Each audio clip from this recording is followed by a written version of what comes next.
The Lord be with you. And with your spirit. A reading from the Holy Gospel according to Luke. Glory to you, O Lord. The argument arose among the disciples about which of them was the greatest. Jesus realized the intention of their hearts and took a child and placed it by his side and said to them, "Whoever receives this child in my name receives me, and whoever receives me receives the one who sent me. For the one who is least among all of you is the one who is the greatest." Then John said in reply, "Master, we saw someone casting out demons in your name, and we tried to prevent him because he does not follow our company." Jesus said to him, "Do not prevent him, for whoever is not against you is for you." The Gospel of the Lord. Praise to you, Lord Jesus Christ. We continue to meditate on the perfections of God, His nature, His will, His understanding, and we summarize it in 4. Omnipresent, He is everywhere, but there are special conditions and places where God is present, like the Holy Eucharist, the poor, in the minister, when the minister celebrates the sacraments, in the person of Christ, in a community that prays together, where 2 or 3 are gathered in my name, there am I in their midst.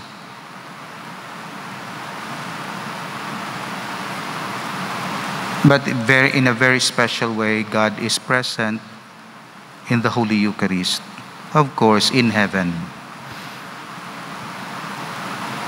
The Holy Spirit is present in the heart of the person, because the person was created in the image and likeness of God, baptized, sanctified, and now becomes the temple of the Holy Spirit. Of course, man can always reject or overlook or deny God's presence. Sometimes disrespect and desecrate the presence of God in the Holy Eucharist, intentionally or unintentionally. Then another attribute of God is that He is omnipotent, and this refers to His will, all-powerful. And then omniscient, referring to His understanding. He knows our past, our present, and future. He is wise. Then He is benevolent, because He is love. Not only that He has the love, but He is love Himself. God is love. That's why we understand all His actions from this motive of loving. If He uses His power, it is for the sake of love. It's not to manipulate. Unlike people, when they use their power, not all the time it's for love. But when God uses His power to discipline, to protect, to correct, to provide, it is always out of His love. When He uses His wisdom, when He disciplines us, it's not to take revenge or to get even, but always for love. That's why we will always understand the actions of God from the point of view of His love. Otherwise, we'll not be able to understand it. Why is it that He punishes the unjust? Why is it that He allows sufferings? Well, it's a mystery, but we can always understand because it's out of love. So everything comes from the love of God. If you don't understand situations from the love of God, you will not be able to understand. Even creation is not Big Bang Theory. Otherwise, it's a blind force. Otherwise, it's the world itself that creates itself. No, it's from the love of God. So that's the benevolence of God. But we are still in the topic of the omniscience, of the omniscience of God. God knows everything, and therefore He is wise.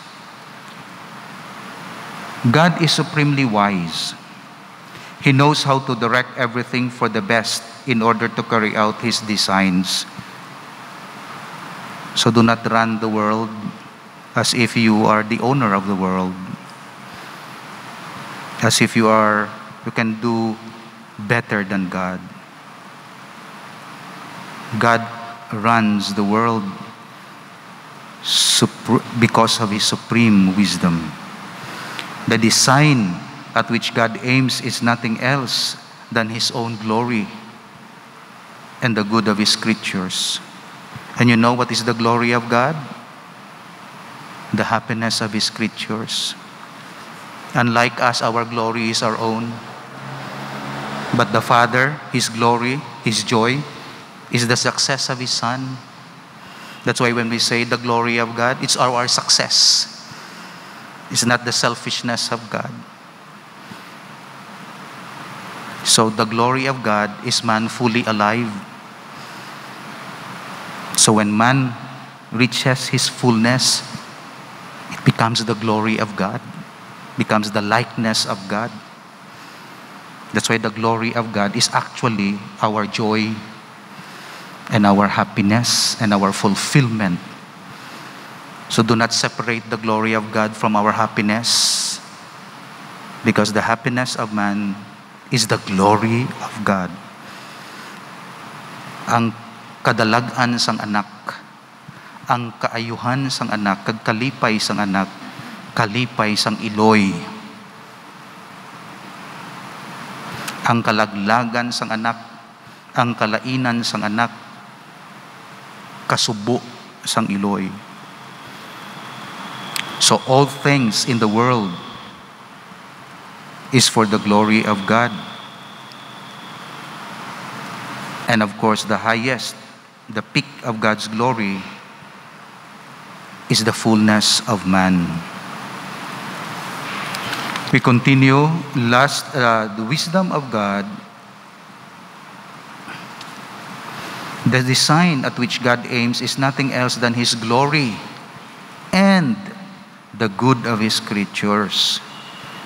If the farmer wishes for a good harvest, he plows his field, manures it or fertilizes it, sows good seed, cultivates it. Such a farmer is a wise man because he chooses the means best qualified to attain his end. God acts in an exactly similar way. He prepared the world for the coming of the Redeemer by the call of Abraham, the sending of the prophets. So you think it's about war between nations? So do you think about technology only? Do you think life in the world is about pleasure and enjoyment? No, it's about the Son of God, our Redeemer. It's about Jesus, because Jesus is the center of our life. Pero ginakalimtan na sang tao, abi nila sila ang sentro sang plot sang story. Abi na sila sa poder, abi nila sila gapungko, da silang center. No, ang sentro si Jesus.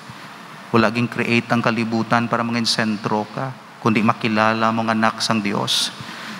Importante ang mga episodes kag mga life mo, importante na. Pero ikaw mag-manifest ang glory of God. Not to replace God, but to manifest the glory of God. The ministers of God, the sons of God. Because the Son shows the image of the Father, manifests the image of God the Father.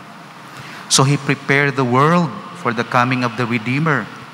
So it's not only about Egyptian versus Jews or Jews. It's actually part of the story. But the story is, maabot ang akong bugtong nga anak. By the call of Abraham, the sending of the prophets, subong, ano ga katabo sa kalibutan, hindi lang ini pagbasa mo, nga partis kabuhi mo, nga imo lang, o aton lang. Palaabuton, second coming of Christ. So nag-build up ang Antichrist. Amo nang aton pagbasa. So hindi lang ini COVID, nga mga medical, kagano, importante na. Pero di ni padulong, sino ga control sini, basi gamiton ni sa kunanuda. Amo nang aton pagbasa. About Jesus Christ. Sang una, first coming ni Christ, Abraham, Moses. Tiga enjoy man to sila, sige man to kao nila, sige man enjoy nila. But it's about Jesus. In the fullness of time, a virgin shall conceive. Subong anong sa aton kay nag first coming na tapos na. Kundi second coming. Kagdira kita padulong. Siguro hindi sa aton time, kaangay ni Abraham, wala siya kakita kay Jesus. O si Moses, wala. Pero part sila sang story. Main story, the first coming, Old Testament. Second coming sa aton time. So amo na ang story sang world. He prepared the world for the coming of the Redeemer by the call of Abraham, the sending of the prophets. Do not forget this meta-narrative. Damo sa mga tao nga ginakalimtan nila ning story sang Dios. Basa nila itong mga story ni sinong artista to. Ti okay man na. Pero hindi mo na ang nag-define sang imo life. Nag-define sang life sang Katoliko. Is the story of God.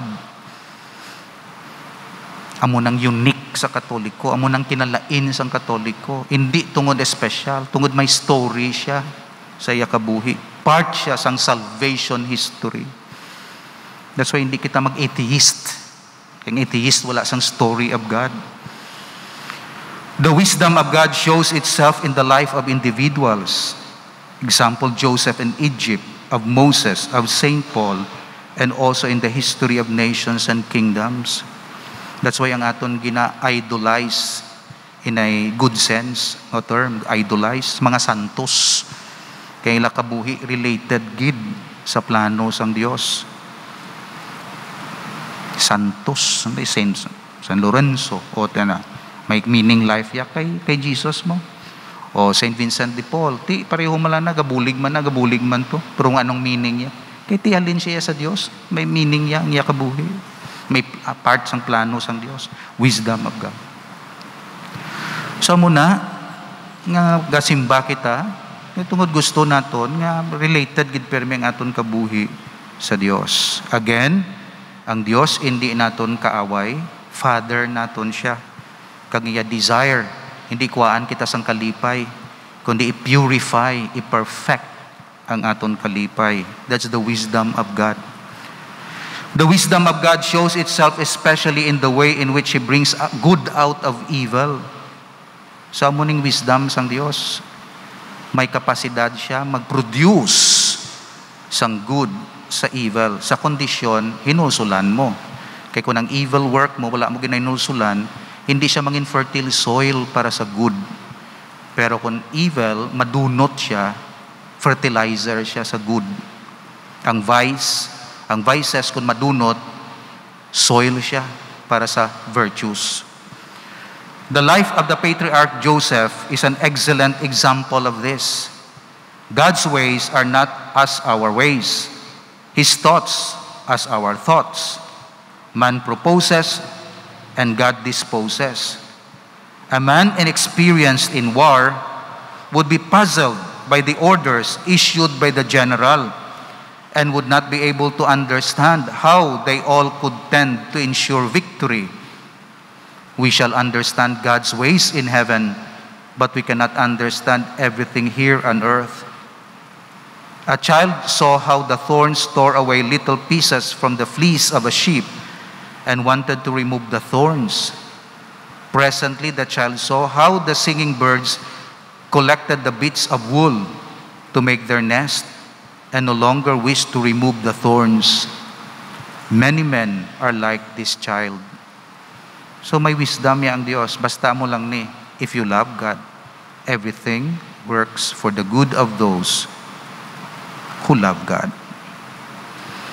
So, sanda mo aton sala, mahinulsulan, mangibawa pagigugma sa Dios, i-transform ya. Ang irritation, simuon niya nga pearls. Ang suffering, simuon niya para sa aton kaayuhan. O, sino nga presidente makahimo sina?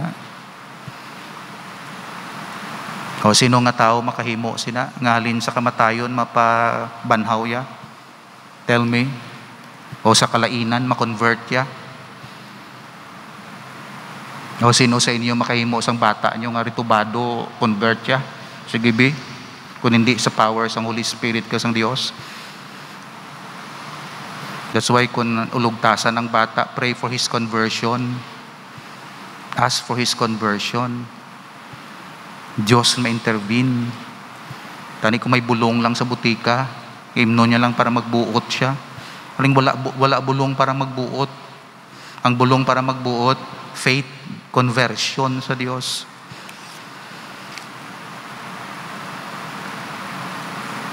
That's why ang Diyos may power mag-produce ang good halin sa evil. If you love Him,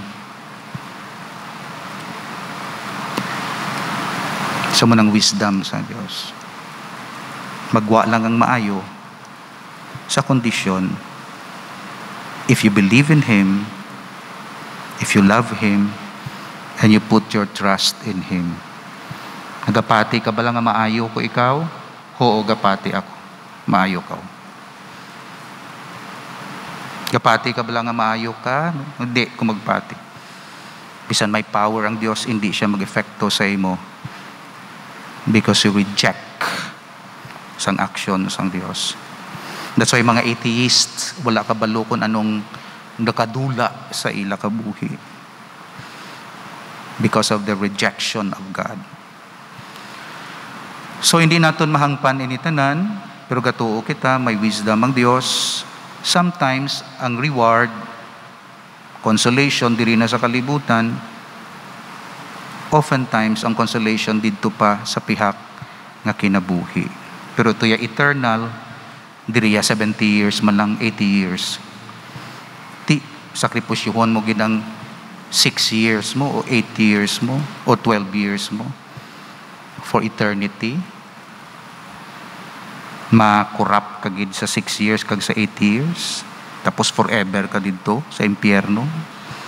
Enjoyan mo gid ni, enjoyan mo gid diri, tapos sa impyerno. Ang gamay, ang minor, hindi mo gid masakripisyo para sa mayor. Enjoyan mo gid ang minor, hoping nga maka-enjoy ka man sa mayor. No. Pili ka, minor o mayor. Kung minor, forever minor. That's why sa aton kabuhi, ginasunod naton ang Biblia kagambal sang Dios. Because wise siya, kakabalo siya, basta may pagtuo, may pagigugma kita sa iya, mahimo iya ang maayo halin sa kalainan. Ano ay hanang kaayuhan halin sa COVID? Ano ay makuha sang humanity halin sa COVID nga ang maayo? Ano ay han? Depende sa tao. Kung nagtuo siya sa Diyos, kagahigugma, o kung wala siya nagtuo sa Diyos. Pero for sure, ang promise ni Christ, may kaayuhan gid.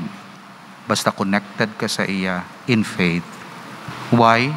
I do not know. Basta love lang kita, kag-wise siya. Kaya ang best means, ginagamit niya para sa aton kaayuhan. Amen. Father, in your loving plan, Christ, your Son, became the foundation of our life and the price of our salvation. May we be united with Him in His suffering, so that we may experience the power of His resurrection in the kingdom who lives and reigns with you and the Holy Spirit, one God, forever and ever. Amen.